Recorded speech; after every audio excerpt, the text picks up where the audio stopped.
하나님의 부르심에 믿음으로 응답하신 여러분들에게 하나님께서 큰 복을 주시기를 원합니다. 온전하고 완전하고 조금도 부족함이 없는 상태를 샬롬의 상태라고 합니다. 샬롬. 그걸 우리가 이제 평강이라고 번역을 해요. 그래서 평강의 복을 받는다는 것은 세상의 눈이 아닌 하나님이 주신 그 평강으로 온전하고 완전하고 조금도 부족함이 없는 그런 상태를 유지하게 되는 것이죠. 그래서 히브리인들은 만날 때마다 샬롬으로 평강을 구합니다. 오늘 오신 우리 예배자들 앞뒤 좌우에 계신 분들에게 우리 샬롬으로 인사를 할까요? 인사해 보겠습니다. 우리 샬롬, 샬롬. 하나님의 평강이 여러분에게 가득 넘치기를 소원합니다. 하나님의 구속사 관점에서 볼 때 아브라함 한 명으로 시작된 믿음의 가문이 이집트 그 애굽을 탈출하는 큰 민족이 되기까지 큰 역할을 감당한 사람이 있습니다. 그러니까 한 가정이 민족으로 번성하는데 하나님이 사용하신 하나님의 사람이 있습니다. 바로 그 사람이 요셉입니다. 요셉의 이야기는 창세기 37장에서 마지막 장 50장까지 요셉의 이야기로 기록되어져 있는데 창세기 전체의 3분의 1 분량입니다. 상당히 많은 분량을 할애했다는 것은 그만큼 요셉의 이야기를 통해서 아브라함의 그 믿음이 하나님의 민족으로 계승되어지도록 하신 그 뜻이 반영된 것입니다. 요셉 그러면 여러분 잘 아시다시피 완전히 역동적인 반전, 승리의 드라마, 정말 갖은 고생, 억울한 고통, 그 고통을 다 이겨낼 뿐만 아니라 하나님 앞에 쓰임받기도 하면서 그 쓰임을 한 번 쓰임받고 끝나는 것이 아닙니다. 끝까지 쓰임받은 그런 사람으로 우리가 기억하고 있죠. 그 요셉의 이야기를 오늘 성경 본문을 삼았는데요. 특별히 요셉이 이제 노예 생활하다가 그 주인의 부인을 희롱했다라고 하는 오명으로 감옥 생활하던 중에 있었던 이야기 부분입니다. 모르긴 몰라도 우리가 천국에 가서 요셉을 만약에 만나서 하나 질문하고 싶다면 요셉은 하나님 앞에 끝까지 쓰임 받으셨는데 사실 그 인생은 참 고통의 인생이었습니다. 기억나는 그 고통 순간순간이 있을 텐데 고통의 절정의 시기라 그럴까요? 참 고난의 최절정의 시기가 언제였습니까? 라고 물은다면 아마도 나 감옥 생활할 때다 이렇게 얘기할 것 같아요. 바로 그 대목을 오늘 우리가 하나님의 말씀으로 오늘 받고자 하는 것입니다. 이 자리에 삶의 여러 가지 고통과 고난의 그 시기를 맞이하고 있는 분이 계시다면 아직도 내 아내가 모르고 내 남편이 모르는 또 부모와 자식이 모르는 나만의 고통으로 지금 주님 앞에 나오신 분이 계시다면 오늘 이 말씀을 잘 들으심으로 치유도 되고 용기도 얻고 하나님의 능력을 받는 시간이 되기를 간절히 소망합니다. 그런 의미에서 오늘 본문의 말씀 1절에서 3절까지를 함께 합독하겠습니다. 그 후에 애굽 왕의 술 맡은 자와 떡 굽는 자가 그들의 주인 애굽 왕에게 범죄한지라. 바로가 그 두 관원장 곧 술 맡은 관원장과 떡 굽는 관원장에게 노하여 그들을 친위 대장의 집안에 있는 옥에 가두니 곧 요셉이 갇힌 곳이라. 본문에 술 맡은 관원장과 떡 맡은 관원장이 나옵니다. 이 두 관원장은 고위 대신입니다. 왕의 생명과 직결된 음식, 술 이런 것들을 맡은 책임자이기 때문에 왕을 가장 가까이에서 시중드는 책임자입니다. 그들이 해야 될 주요 업무 외에도 국사에 대해서도 왕과 서로 이야기 나누기도 하고 때로는 왕의 말벗이 되어주기도 하고 그렇기 때문에 이 사람들은 정말 왕의 가장 가까이 있는 사람 중에서도 신복, 실세 중에 실세라고 보시면 됩니다. 왕의 절대 권력을 자랑하는 고대 전제국가라고 하는 것을 감안한다면 이 두 관원장의 권세는 대단합니다. 근데 이 두 사람이 오늘 본문에 읽은 대로 지금 왕의 친위대장이었던 보디발의 그 집안에 있는 감옥, 그러니까 일반 감옥이 아닌 특별 감옥, 왕의 제수만을 다루는 그 감옥에 두 사람이 갇혀 있다는 것이죠. 그래서 비밀리에 내사가 진행되고 있는 것입니다. 성경에는 왜 이렇게 감옥에 들어가 있는지 그 이유가 자세히 언급되진 않습니다. 그럼 우리가 미루어 짐작해 보건대 아마도 왕의 신변과 관련해서 이 두 관원장이 자기의 임무에서 벗어나 그 어떠한 것을 한 것입니다. 그것이 왕의 신변에 위기를 준다라고 하는 오해를 지금 받고 있는 것이죠. 그래서 친위대장 집에 있는 특별한 감옥에 조용히 내사가 지금 진행되고 있는 것입니다. 감옥에 갇힌 지 여러 날이 지난 그 어떤 날 밤에 이 두 관원장이 각각 꿈을 꾸게 됩니다. 그 내용이 이제 4절, 5절, 6절에 기록되어져 있는데요. 우리 함께 읽는 것이 좋겠습니다. 시작. 친위대장이 요셉에게 그들을 수종들게 하매 요셉이 그들을 섬겼더라. 그들이 갇힌 지 여러 날이라. 옥에 갇힌 애굽왕의 술 맡은 자와 떡 굽는 자 두 사람이 하룻밤에 꿈을 꾸니 각기 그 내용이 다르더라. 아침에 요셉이 들어가 보니 그들에게 근심의 빛이 있는지라.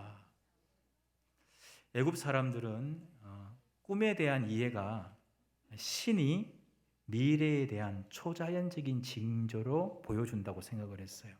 그러니까 꿈을 꾼다는 것은 그 꿈이 내 인생의 미래를 예견한다 이렇게 이해를 했습니다. 그래서 애굽에는 꿈을 해석하는 전문가들이 참 많았습니다.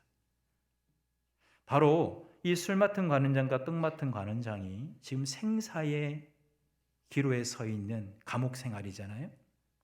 이런 상황 속에서 지난달 밤에 꿈을 꾼 것입니다. 그러니까 앞으로 자기의 인생이 어떻게 될 것이라고 하는 그것이 예견되는 꿈을 꿨다라고 확신했기 때문에 이 꿈을 해석하고 싶었던 거예요. 평소 같았으면 자주 불렀던 술사 그 중에 한 명을 불러다가 이 꿈을 해석하라고 했을 텐데 감옥에 갇혀 있으니까 그 꿈을 해석해 줄 사람이 없어서 더 불안하고 더 걱정이 앞서고 그래서 오늘 6절의 말씀에 보면 얼굴에 근심의 빛이 있었다 이렇게 번역이 되어 있습니다. 이 얼굴에 근심의 빛이라고 번역된 이 조아핌이라고 하는 단어는 바로 자아프에서 온 것인데 이 자아프라고 하는 단어는 원래 격노하다 이런 뜻이에요. 이 자아프라고 하는 단어가 성경에서 나온 용례를 찾아보면 큰 폭풍이 옵니다. 그 폭풍 때문에 바다 물결이 막 출렁어요.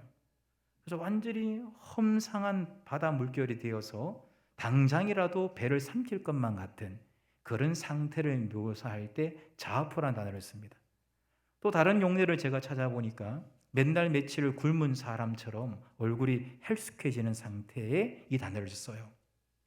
그러면 실세 중에 실세였던 이 두 간원장이 지난날 꿨던 그 꿈이 내 인생의 미래를 예견해 준다라고 믿어지고 확신이 드는데 이것이 해석이 안 된 것 때문에 불안하고 불안한 이 상태의 그 얼굴 표정이 근심의 빛이라 그랬으니까 이 자아프라고 하는 단어의 용례를 가지고 좀 더 생생하게 그 얼굴 모습을 다시 재묘사해 본다면 마치 맨날 며칠 밥을 못 먹어서 헬쑥해진 거예요.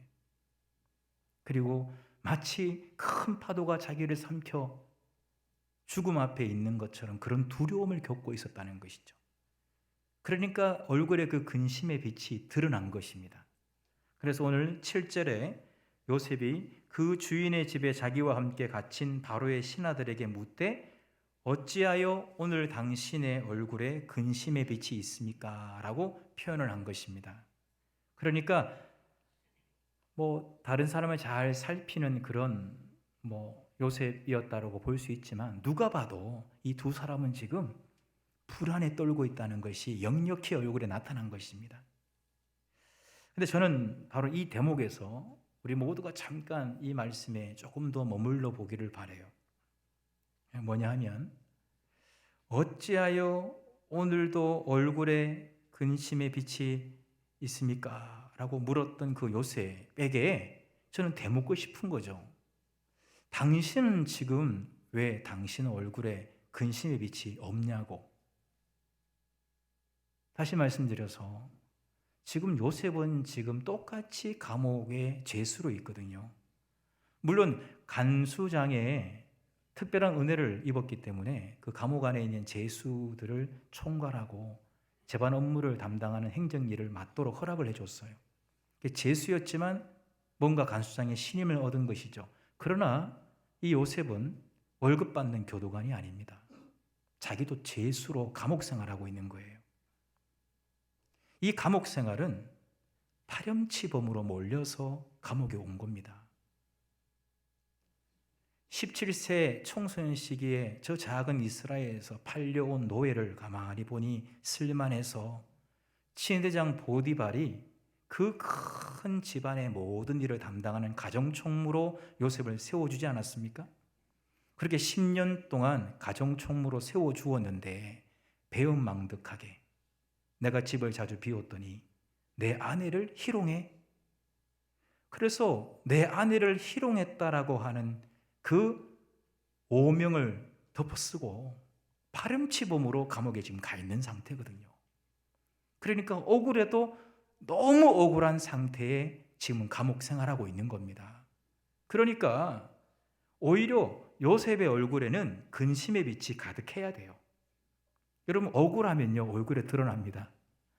여러분 아주 꼬맹이도요, 참 귀여운 꼬맹이도 억울하면 얼굴이 그냥 세상을 삼킬 만큼 경로합니다. 억울하면. 여러분 요셉은 지금 억울한 감옥 생활을 하고 있는 것입니다. 고난의 최절정 시기를 지금 보내고 있다니까요. 그런데 마음에 어떻게 여유가 있는지 오히려 다른 사람의 얼굴을 살피면서 근심의 빛이 있다고 이 상담을 하고 있는 것입니다. 어떻게 이게 가능했을까? 그래서 저는 이 7절의 말씀을 이렇게 요셉이 했던 말이지만 요셉에게 이 말을 다시 한번 이렇게 도리어 묻고 싶은 거죠. 어떻게 하냐면 이렇게 7절을 한번 보고 계셔봐요. 자, 7절은 어찌하여 오늘 당신들의 얼굴에 근심의 빛이 있나이까? 요셉이 말했잖아요. 우리가 지금 요셉에게 도리어 묻고 싶은 거예요. 어찌하여 오늘도 요셉 당신의 얼굴에는 근심의 빛이 없습니까? 이렇게 묻고 싶은 거예요. 신기하잖아요. 에? 어떻게 당신의 얼굴에는 오늘도 근심의 빛이 없나요? 라고 묻고 싶은 거예요. 여러분 요셉은 지금 얼마나 억울한지 이 억울한 심경이 담겨 있는 대목을 찾을 수가 있어요. 술 맡은 관원장이 꾼 꿈을 해석해 주었고 그 꿈대로 관직에 복귀될 것이라고 요셉은 확신했기 때문에 그 술 맡은 관원장에게 청혼을 합니다. 그 내용이 14절인데 오늘 본문 말씀은 아니지만 14절 또 이렇게 찾으신 분들은 함께 읽어보겠습니다. 시작. 당신이 잘 되시거든 나를 생각하고 내게 은혜를 베풀어서 내 사정을 바로에게 아뢰어 이 집에서 나를 건져 주소서. 나는 히브리 땅에서 끌려온 자요 여기서도 옥에 갇힐 일은 행하지 아니하였나이다. 이 얘기는 뭐냐면 자신의 결백을 주장하는 거예요. 선생님, 반드시 당신의 꿈대로 이 꿈은 개꿈이 아니라 하나님 주신 계시적 꿈인데 이 꿈을 하나님의 해석에 따라 해석해 보니까 복직할 겁니다. 나를 꼭 기억하시고 나 정말 결백한 사람입니다. 나 정말 오명을 쓴 사람이 나 좀 꺼내주세요. 나 좀 건져내어 주세요. 라고 말한 것입니다. 이것만 보더라도 지금 요셉은 지금 억울한 상태예요. 그래서 하루라도 이 감옥에서 나가고 싶은 거예요. 그런데 얼굴에는 근심의 빛이 없었다는 거죠. 너무 요셉이 이렇게 우리랑 좀 다르게 사니까 좀 불편하죠. 그래서 좀 요셉을 이렇게 좀 깎아내려서 6절 말씀을 한번 보고 계셔 보세요. 6절 말씀. 자, 6절에 아침에 요셉이 들어가 보니 그들에게 근심의 빛이 있는지라 이렇게 되어 있죠. 요거를 조금 바꿀 수 있는 권한이 있다면 이렇게 한번 바꿔볼까요?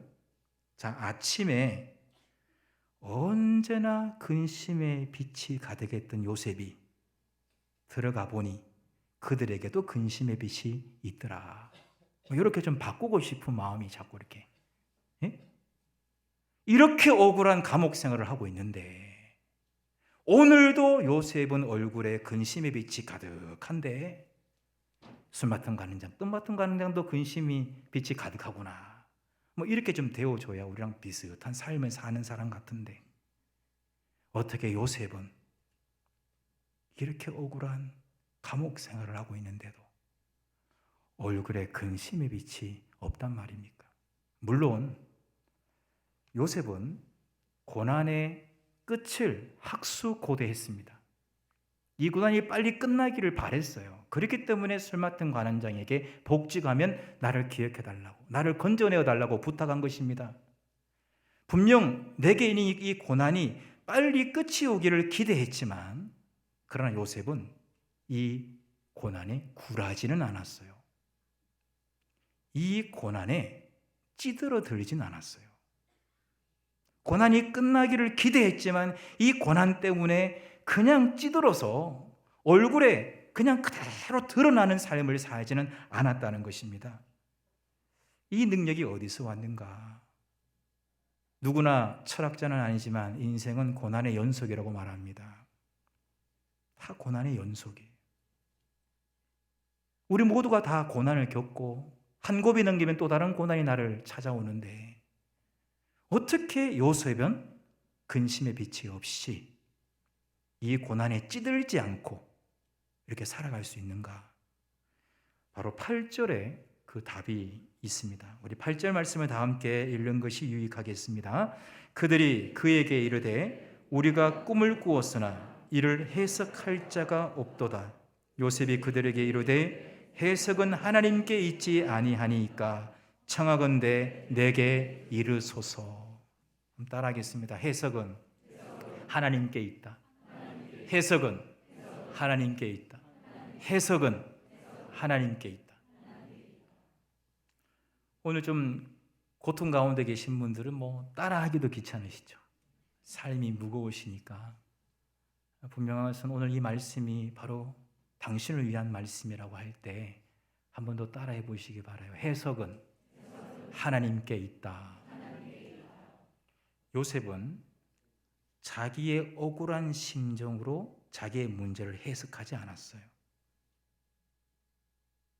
나를 팔아버린 그 형님들을 증오하는 마음으로 지금 이 현실을 해석하지 않았어요.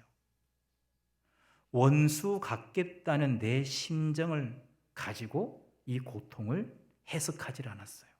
그러면 악순환 구조가 반복됩니다.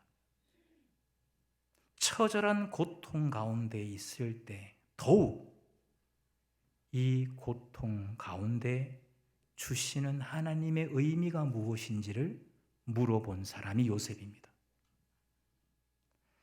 여러분, 요셉은 여러분 잘 아다시피 17세 청소년기, 한참 자랄 성장기, 한국 나이로 고등학교 1학년 나이예요.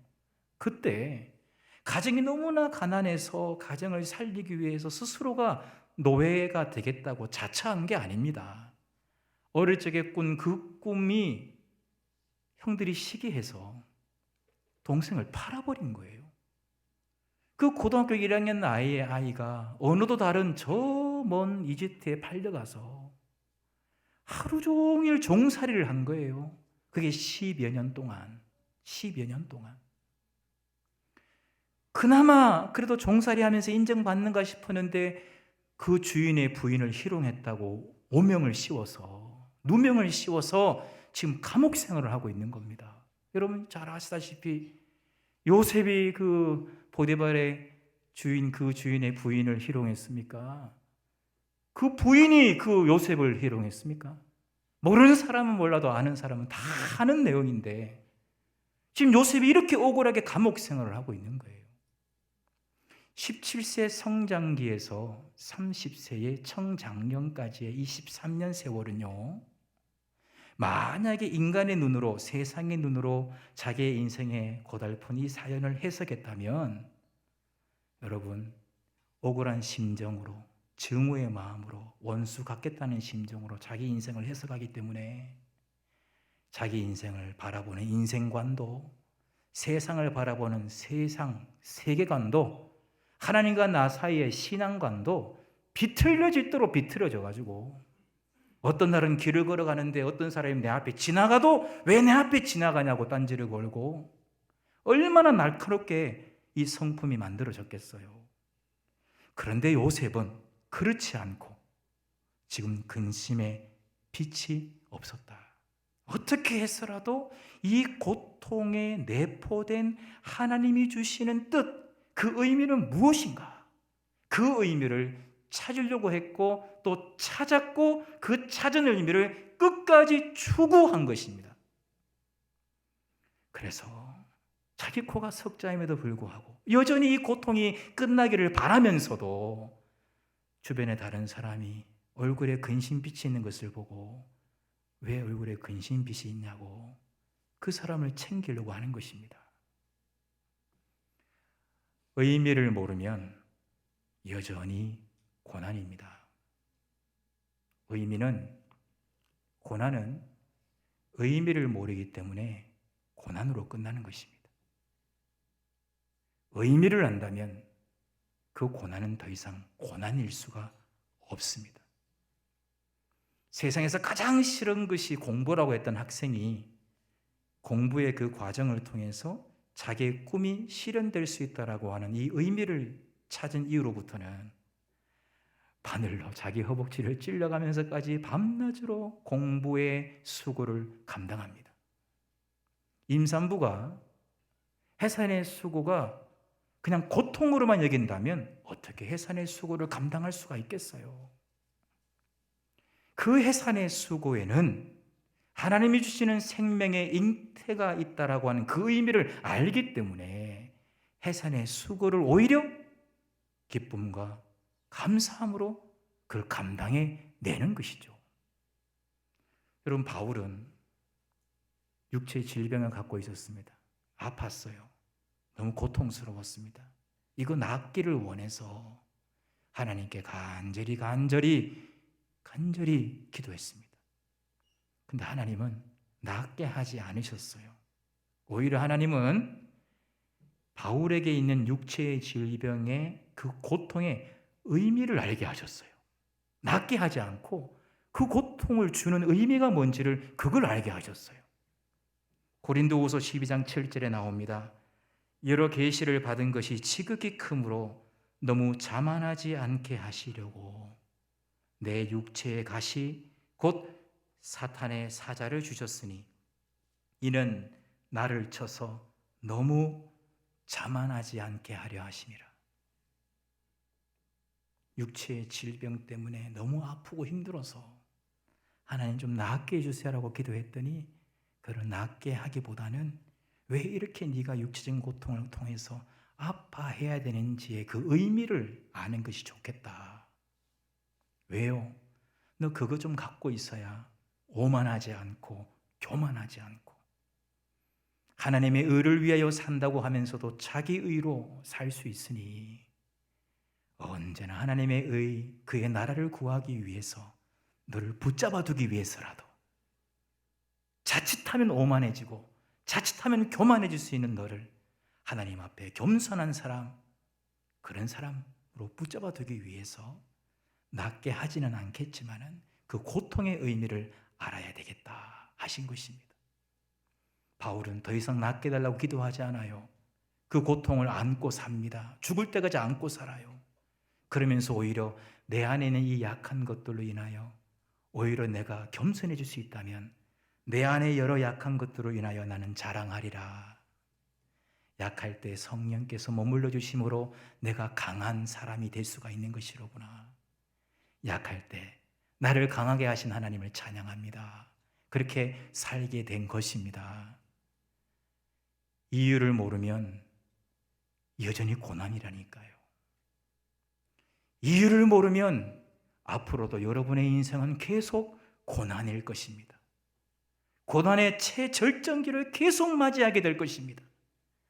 그러나 그 고난에 하나님의 뜻이 무엇인지, 그 의미가 무엇인지를 반드시 찾기 위하여 몸부림친다면 때로는 실패하는 상황이 온다 할지라도 끝까지 그 의미로 인하여 오히려 그 고난이 내게 유익이 되고 내게 축복이 될 줄로 믿습니다. 그래서 이 요셉은 13년 동안의 노예 생활과 감옥 생활을 그런 마음으로 버틴 게 아니라 이겨낸 것입니다. 그래서 이 고난에 찌들지 않고 고난의 끝을 기대하고 소망은 했지만 그 고난 때문에 내가 찌들어서 그냥 근심의 빛으로 살지 않았다는 것입니다.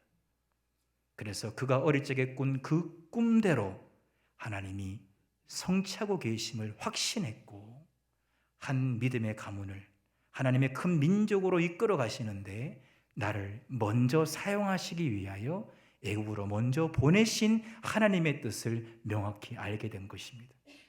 그래 먼 훗날 그가 총리가 되었을 때에 가뭄으로 인하여 식량 구하러 왔던 그들의 형님들이 그 앞에 무릎 꿇었을 때 자기의 정체를 밝히면서 말합니다. 하나님이 나를 먼저 보내셨다고. 형들이 나를 판 게 아니라 하나님이 나를 먼저 보내셨다고. 여러분의 생명을 건지기 위하여 나를 먼저 보냈노라고. 나중에 요셉의 아버지가 돌아가시고 난 다음에 그들의 형들이 아버지 계시니까 우리를 선대한 게 아닌가. 아버지 돌아가셨으니 이제 저가 뼛속같이 원수 갚음의 마음이 있을 텐데 저거 갚기 위하여 우리에게 원수 갚지 않을까라고 하는 두려움 때문에 또 한 번 아버지 돌아가시고 요셉에게 무릎 꿇었을 때 요셉은 뭐라 그럽니까? 아닙니다. 하나님이 악을 선으로 바꾸셨습니다. 하나님이 나에게 민족을 구원하라 하신 것입니다. 여러분의 자녀들까지 내가 다 먹여 살리겠습니다. 그렇게 고백한 것입니다. 요셉 마음속에는 단 하나 그 고통 때문에 억울함이나 근심에 비친 한 점이 없었던 것입니다. 그렇습니다. 조국 대한민국이 지금 고통 가운데 있습니다. 믿음의 스승과 믿음의 어머님들은 그렇게 말씀하십니다.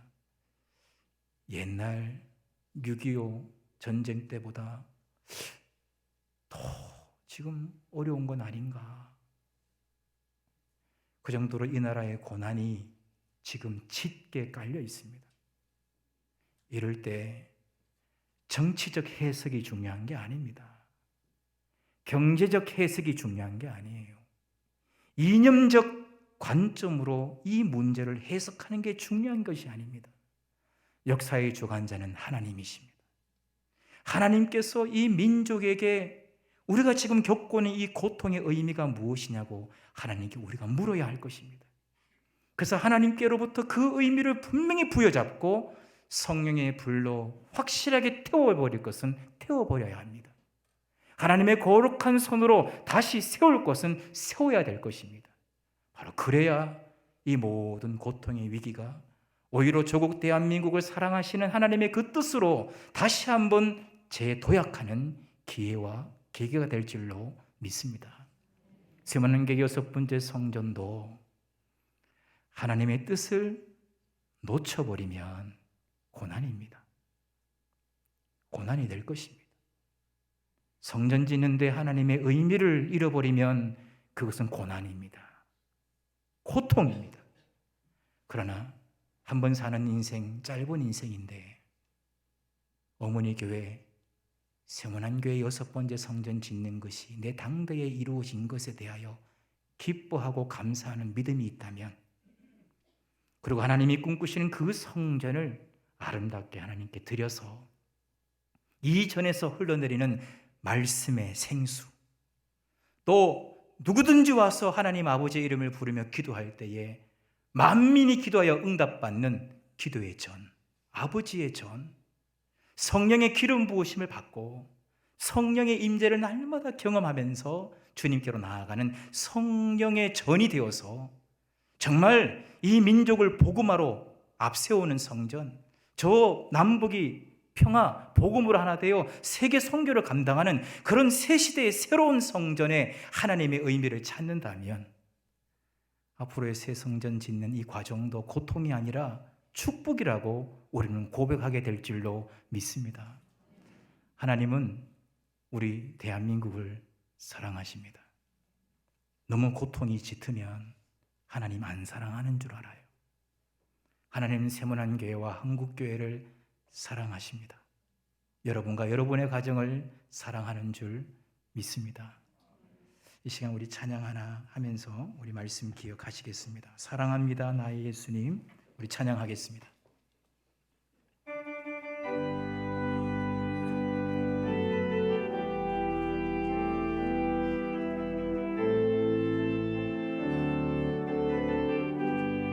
사랑합니다, 사랑합니다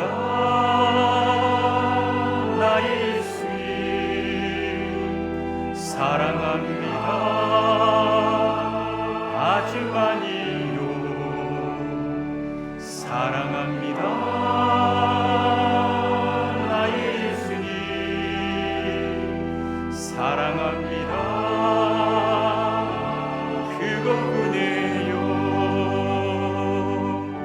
사랑한다 아들아, 내가 너를 잘 아노라. 사랑한다 내 딸아, 내게 축복 더하.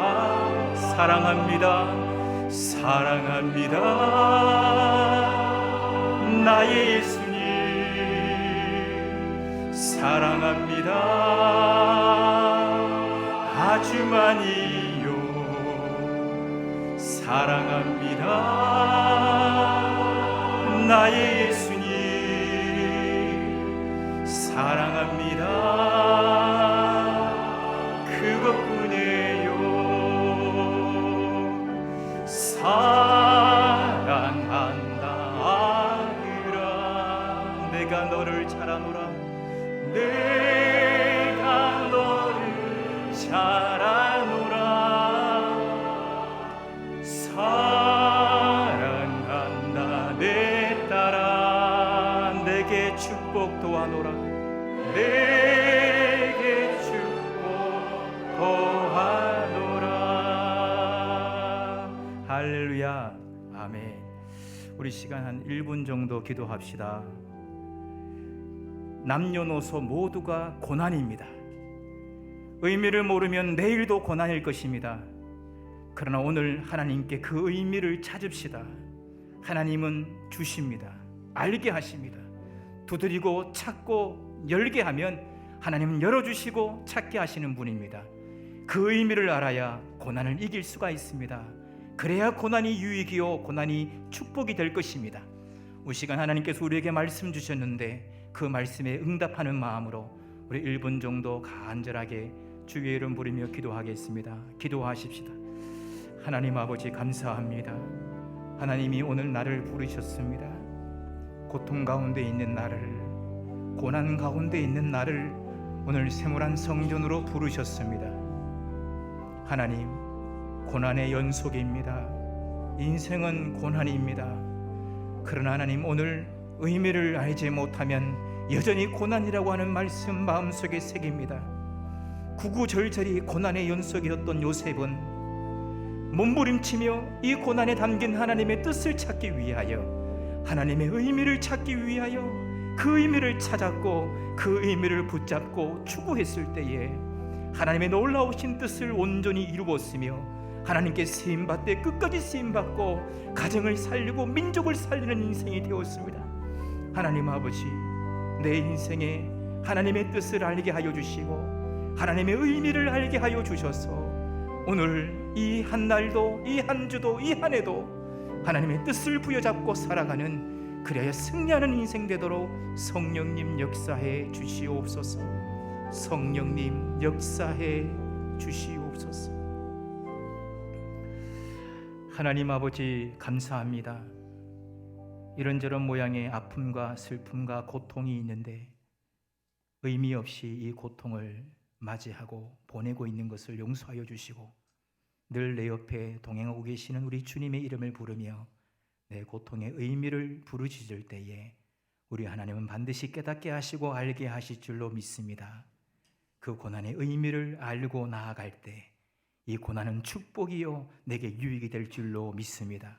이 한 주간도 그 의미를 알고 승전가를 부리며 살아가는 승리하는 모든 성도들 되게 하여 주시옵소서. 주 예수 그리스도 이름으로 기도드립니다.